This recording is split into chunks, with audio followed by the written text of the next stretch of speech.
What's good, guys? Shout out to LAFC. Anyway, y'all, so it's been, I don't know, been some months since I read this. It's probably like 6 months, but my buddy's asking for this book back, and I'm gonna give it to him. So I got a lot of reading to do. Shout out to my homie, he's been really patient. I don't like reading in the dark like this, because, I don't know, you kind of just see the shadow of my grin. It's kind of, but anyway.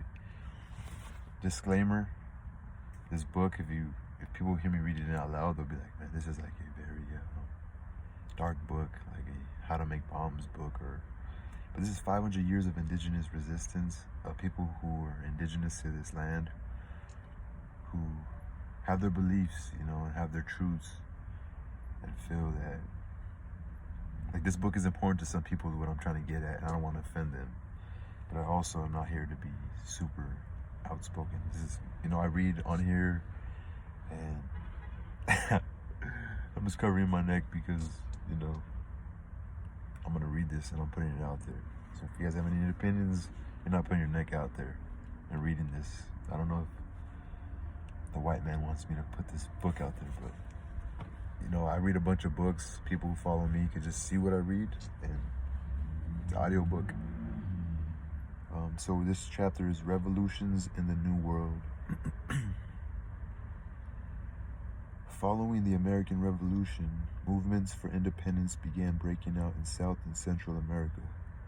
Despite the seemingly monolithic appearance of Spanish or Portuguese colonialism in the first 3 centuries following the European invasion, and despite the genocidal policies of the conquistadors, native resistance continued, particularly in, for example, the interior region of the Yucatan Peninsula, the lowland forests of Peru, the Amazon region, and even in the Andean highlands, which had suffered such a severe depopulation between 1532 and 1625. The population of the Andean peoples is estimated to have declined from 9 million to 700,000. In these regions, colonial domination was continually challenged and formed the base for resistance movements that began even in the 1500s. Among the first of these revolts was the Vilcabamba Rebellion of 1536, led by Manco Inca. Although the insurgency was unable to expand and failed to drive the Spanish out, the rebels were able to establish a liberated zone in the Vilcabamba region of present-day Bolivia for the next 3 decades. So the rebels, it's funny how this man, whoever wrote this, it says the rebels were able to establish a liberated zone in the Vilcabamba region of present-day Bolivia. So Manco Inca was the first of these revolts, was the Vilcabamba Rebellion of 1536, which is now the land of Bolivia, because they were able to establish some land. The ending of the initial revolt is recognized as the execution of another leader, Tupac Amaru I, in 1572. Okay, the ending of the initial revolt is recognized as the execution of another leader, Tupac Amaru I, in 1572. So Manco Inca, it says, so the ending of the initial revolt, so they're talking about Manco Inca's revolt, is recognized as the execution of another leader. So Tupac Amaru I, in 1572, that's considered the end of that initial revolt. Because Manco Inca was the first one, and he passed on. They must have held that land for, beyond Manco Inca's life. I guess the last person was Tupac Amaru I. So that name, Tupac Amaru, Tupac, that's a indigenous name to Bolivia. Other major insurgencies also broke out in Ecuador in 1578, 1599, and 1615. The Itza of Tayasal in the Yucatan Peninsula remained unsubjugated until 1697. Europeans found it particularly difficult to establish effective transportation and communication facilities in the forest lowlands of the Maya area, though the Spaniards achieved formal sovereignty over Yucatan with relative ease. Many local Maya groups successfully resisted effective domination for centuries. Keeping pace with colonial developments in North America, the Spanish introduced a series of laws in the 17th century known as the Leyes de Indias, similar to the later 1763 proclamation introduced in British North America. The laws partitioned the Andean region into a Republic of Spain and a Republic of Indians, each with its own separate courts, laws, and rights. The Leyes de Indias were, from the point of view of the colonial state, a pragmatic measure to prevent the extermination of the indigenous labor force. Despite its seeming liberalism, forced labor accompanied by tax laws remained in place, and the regulation was never fully enforced. In 1742, Juan Santos Atahualpa led an indigenous resistance movement in Peru, comprised largely of Neanesha, Amhuesha, and Ashaninka Campa, peoples that fought off Spanish colonization for more than a century. In the 18th century, indigenous resistance broke out in a major revolt in the colony of Upper Peru, now Bolivia, led by Jose Gabriel Tupac Amaru. Much has been written about the 1780 Indian Rebellion, led by Jose Gabriel Tupac Amaru and his successors. Much has been written about the 1780 Indian Rebellion. Less is known about the Chillanta and Sica revolts, which occurred at the same time, the latter led by Julian Abasa Tupac Katari. For more than half a century, colonial tax laws had provoked a groundswell of protest. It was all like tax on people, taking from them. I guess that seems like. In mid-1780, an apparently spontaneous revolt broke out in Maca, in the province of Chayanta, to free an Indian cacique. To free an Indian cacique. So cacique means something like an Indian cacique. An Indian cacique, like an Indian village. What was it? Later led by Julian Abasa Tupac Katari. For more than half a century, colonial tax laws had provoked a groundswell of protest. In mid-1780, an apparently spontaneous revolt broke out in Macha, in the province of Chayanta, to free an Indian cacique, Tomas Katari, jailed after a dispute with local mestizo authorities. Then in November 1780, Jose Gabriel Tupac Amaru led a well-organized rebellion in Tungasuka, near Cusco. Julian Abasa Tupac Katari, an Indian commoner from Solca, Sica, rose up and laid siege to La Paz from March to October 1781, during which 1/4 of the city's population died. After the defeat in April 1781 of Tupac Amaru in Cusco, the rebellion shifted to Azangaro, where his relatives Andres and Diego Cristobal led the struggle.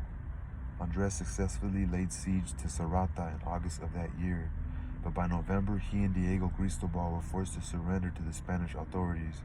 The rebellion was crushed by the beginning of 1782. The leaders, perceived or real, were captured and executed. They were quartered, decapitated, or burned alive. The leaders, perceived or real. Oh, whoever they think were the leaders. This is a long chapter. 2 more pages.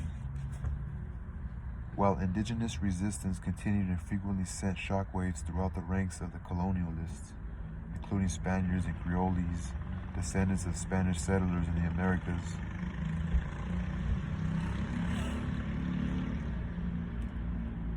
Also, Creoles, descendants of Spanish settlers in the Americas.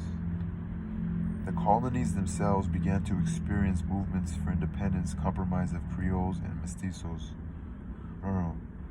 The colonies themselves began to experience movements for independence comprised of Creoles and mestizos. So they had people just wanting to have their own land anyway, even amongst Spaniards, even amongst the colonizers.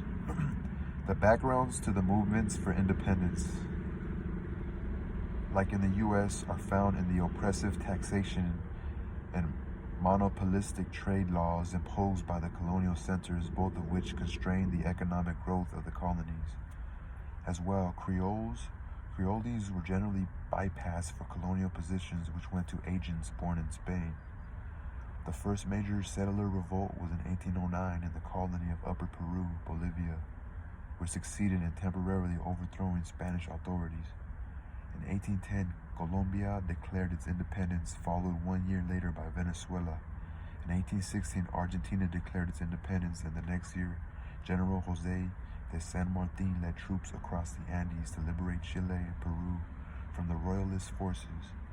Wars for independence spread quickly, and Spanish royalist forces lost one colony after another in decisive conflicts, culminating in the Battle of Ayacucho in 1824 in Peru, which effectively diminished Spain's domination in the Americas, which was already dampened by Napoleon's invasion of Spain in the same period. So Napoleon was what, French?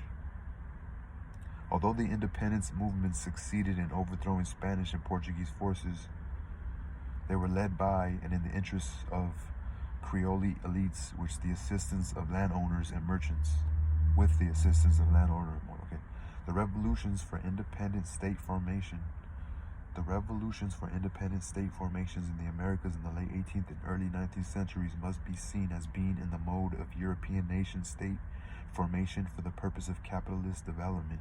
Although they were anti-mother country, they were not anti-colonial, just as the formation of Rhodesia and South Africa as states were not anti-colonial events.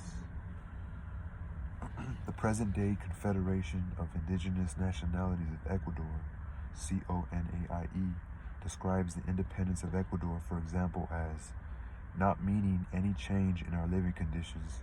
It was nothing more than the passage of power from the hands of the Spaniards to the hands of the Creoles. As in the U.S. example, the newly independent states quickly set about consolidating their positions politically and militarily and pursuing economic expansion. The result was an eruption of wars between the independent states over borders, trade, and ultimately for resources. In 1884, the War of the Pacific began, involving Bolivia, Chile, and Peru in a dispute over access to nitrate resource. From 1865 through 1870, Argentina, Brazil, and Uruguay allied themselves against Paraguay in the bloody War of the Triple Alliance, a war in which Paraguay lost a large amount of its male population, primarily Guarani, Guarani. As in North America, these and other conflicts most adversely affected the First Nations peoples. The majority of those who died in the War of the Triple Alliance were native as well. The militarization that occurred created large reserves of well-equipped, combat-experienced troops. In Argentina and Chile, these military reserves were directed against invading, then unsubjugated regions where Mapuche resistance had persisted for centuries. Between 1865 and 1885, a militarized frontier existed from which attacks against the Mapuche were conducted. Tens of thousands of Mapuche were killed, the survivors dispersed to reservation areas. In the 1870s, the development of volcanization in Europe led to an invasion of the upper Amazon regions of Brazil, Colombia, Ecuador, Peru, and Bolivia, where rubber trees would eventually supply the world market. In the Putumayo River region of northern Peru and Colombia alone, 40,000 natives were killed between 1886 and 1990. By 1920, it's estimated that the depopulation of the rubber areas had reached 95% in some areas. It was in this post-independence period, arising from the complete transition from feudalism to capitalism in Europe, new forms of European domination were being introduced.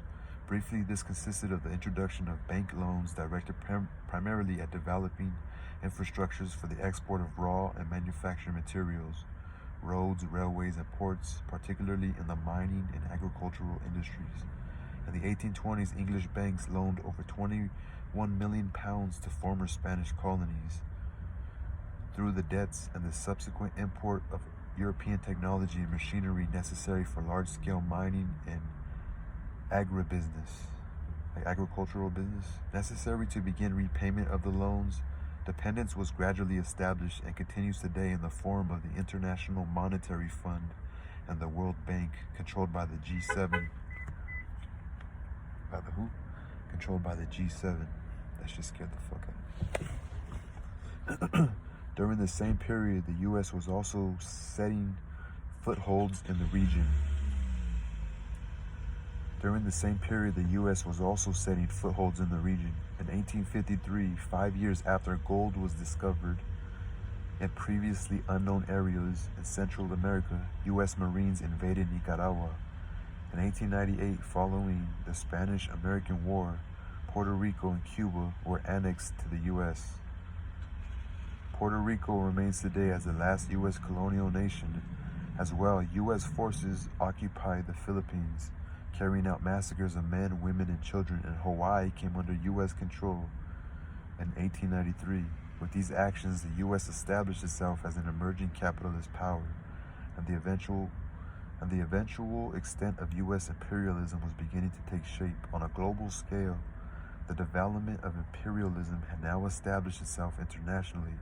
The full division of the world between predominantly European powers and the U.S. was complete. It would subsequently lead to 2 world wars. The full division of the world between predominantly European powers and the U.S. So we came to a place where, like, the main powers are on top, you know what I mean? I guess that was the end of that chapter. 17 minutes. Good stuff in there. Good stuff.